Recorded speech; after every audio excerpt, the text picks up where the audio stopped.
Je vous présente aujourd'hui notre 451e journal de bord. Jean-Marie Le Pen, bonjour. Bonjour.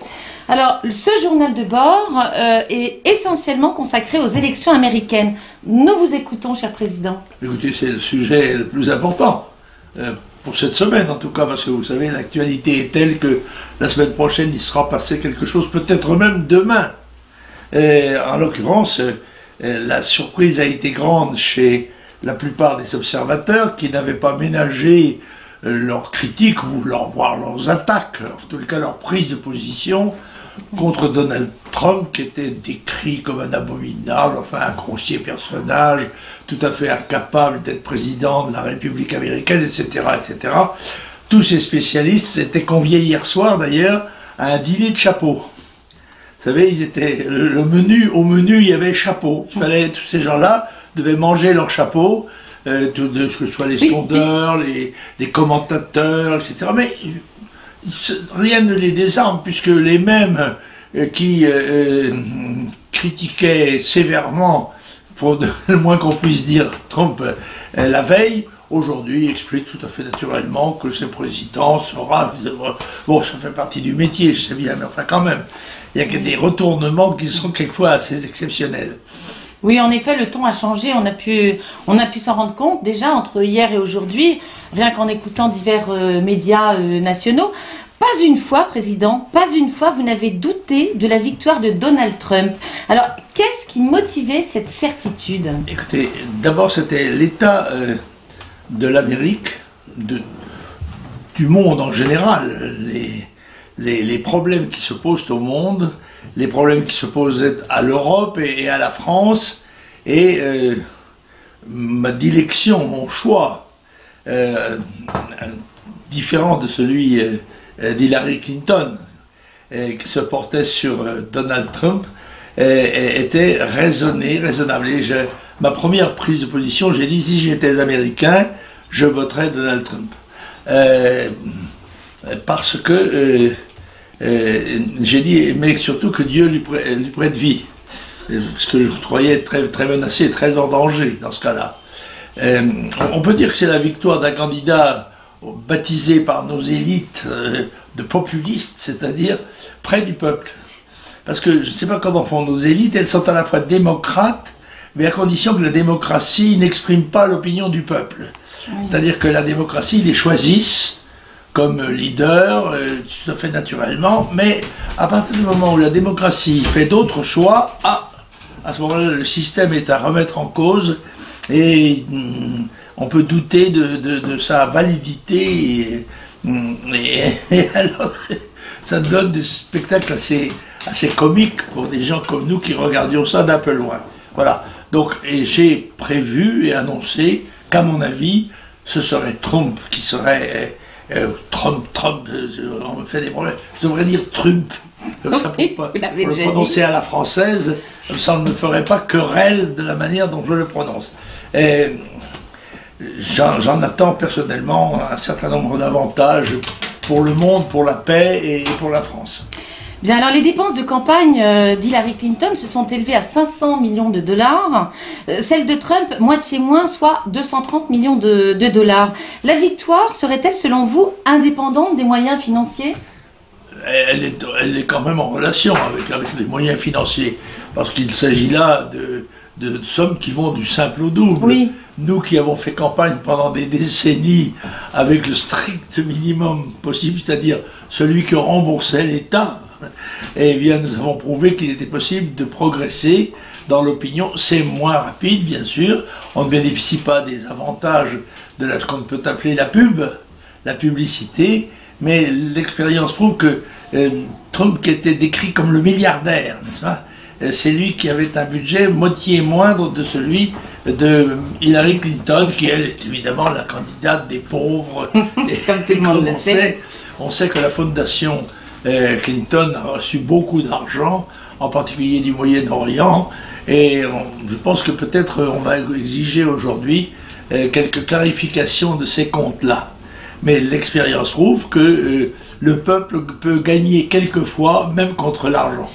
Alors, stupeur et tremblement de la classe politico-médiatique française, quid de cette frayeur soudaine qui les a tous pris?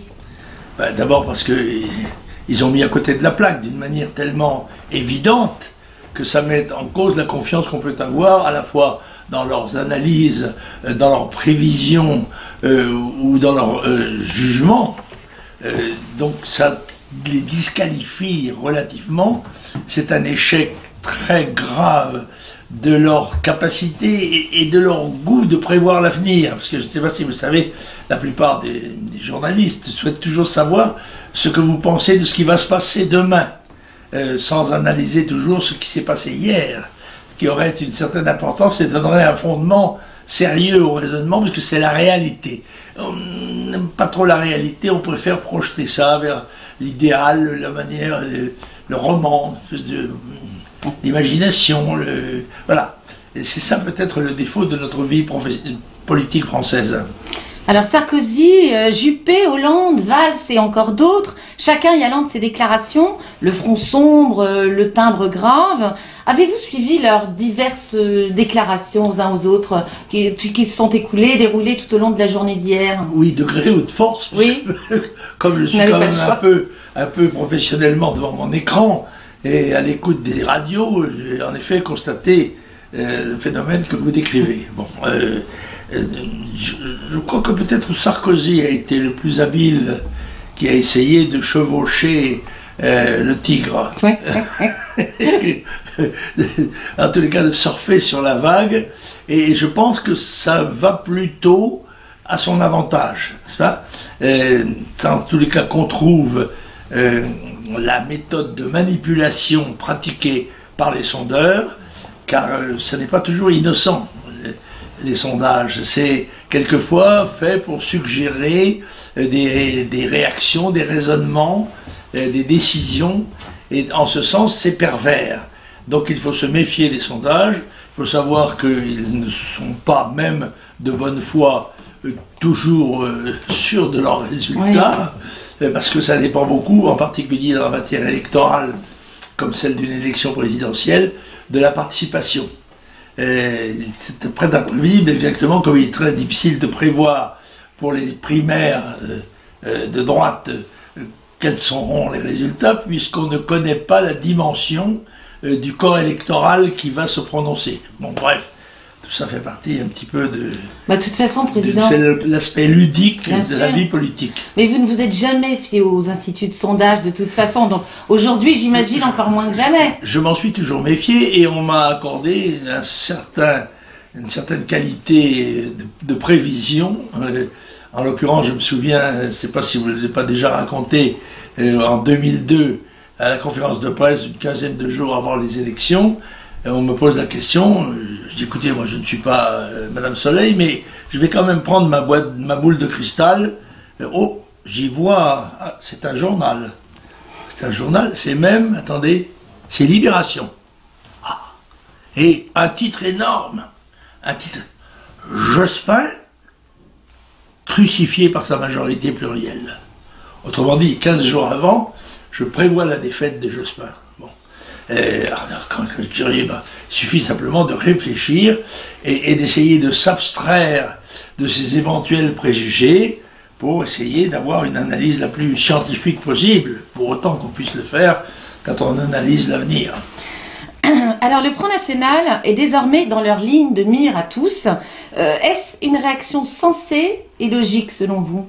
Ah non, c'est même plus grave que vous ne le croyez, car le Front National est l'objet d'une offensive générale des institutions du système, que ce soit le Parlement européen, que ce soit la haute autorité pour la transparence, que ce soit les systèmes fiscaux. Il y a une conjonction d'attaques depuis quelques semaines, quelques mois, contre le Front National, et on peut dire exclusivement contre le Front National. Oui. Bien évidemment, la cible de cette offensive, ça n'est pas moi. Je ne suis qu'une victime collatérale, mais ça ne m'empêche pas de recevoir des éclats quand même. Mais c'est Marine Le Pen, bien évidemment, qui est la cible. Elle est d'ailleurs impliquée, ainsi que M. Gollnisch et moi-même, qui étions les 3 seuls députés dans la mandature européenne précédente, et vous savez qu'on nous réclame 320 000 euros pour le soi-disant que nous devrions rendre parce que c'est le salaire de notre assistant principal. 300 000 euros, 320 000 euros par personne, par député. Bien sûr. Donc ça fait quasiment 1 million. Ça, pratiquement, on réclame aux 3 députés européens du Front presque 1 million d'euros, voilà. D'une manière tout à fait arbitraire. Et cela, c'était extrêmement grave. Bon, tout cela est doublé de perquisitions dont vous avez connu. On se souvient de la violence, défoncer mon coffre-fort. Il y avait une trentaine de personnes qui cernaient l'immeuble, enfin, etc.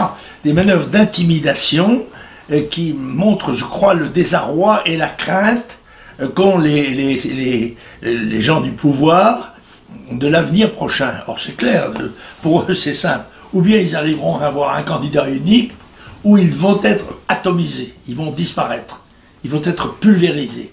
Mais il n'est pas impossible que l'intérêt matériel et politique, peut-être aussi un peu, les pousse à se rassembler, fût-ce derrière M. Hollande, qui peut être le seul point commun qu'ils ont entre eux. Alors, revenons s'il vous plaît à l'élection américaine, cher Président. Ces résultats du vote auront-ils, selon vous, une influence quelconque sur ceux du scrutin présidentiel français à venir? Forcément, parce que les changements qui vont intervenir et qui sont inéluctables dans la politique américaine vont avoir des conséquences sur notre politique extérieure et intérieure, économique. Prenons un cas précis. La Russie.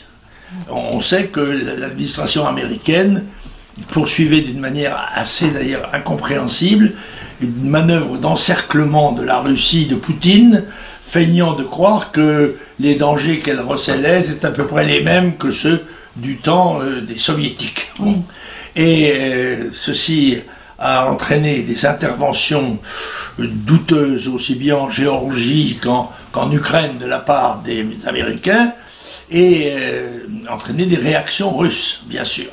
Et à partir de ces réactions russes, les Américains ont élaboré avec leurs alliés de l'OTAN et de l'Union européenne une politique de rétorsion à l'égard de la Russie, des sanctions, dont d'ailleurs la plupart nous touchent directement aussi, bien sûr.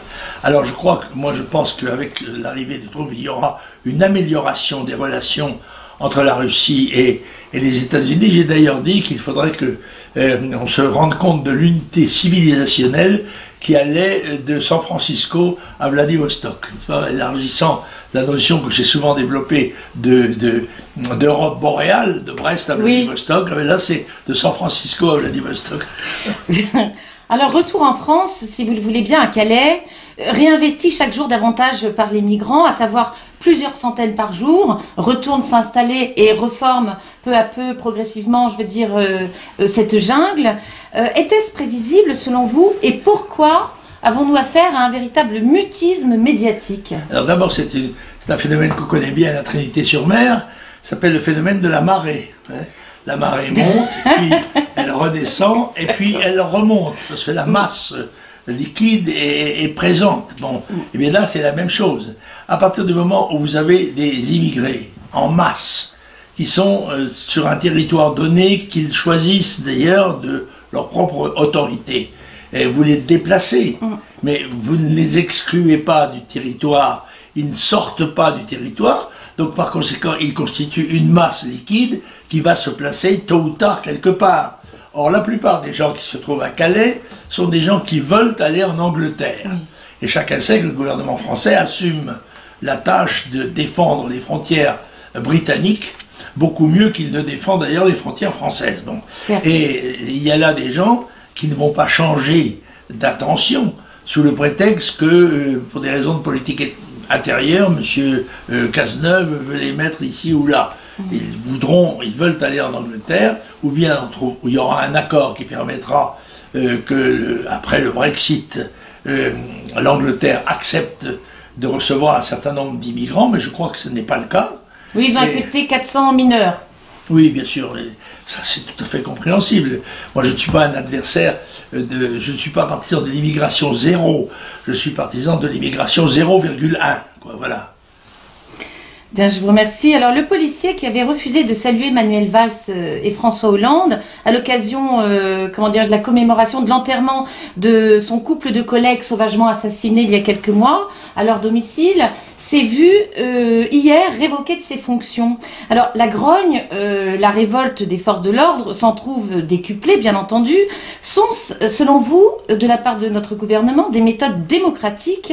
Et quel est l'intérêt, quel est le but de ce gouvernement, justement, à l'égard de nos forces de l'ordre qui, définitivement, n'en peuvent plus, sont à cran?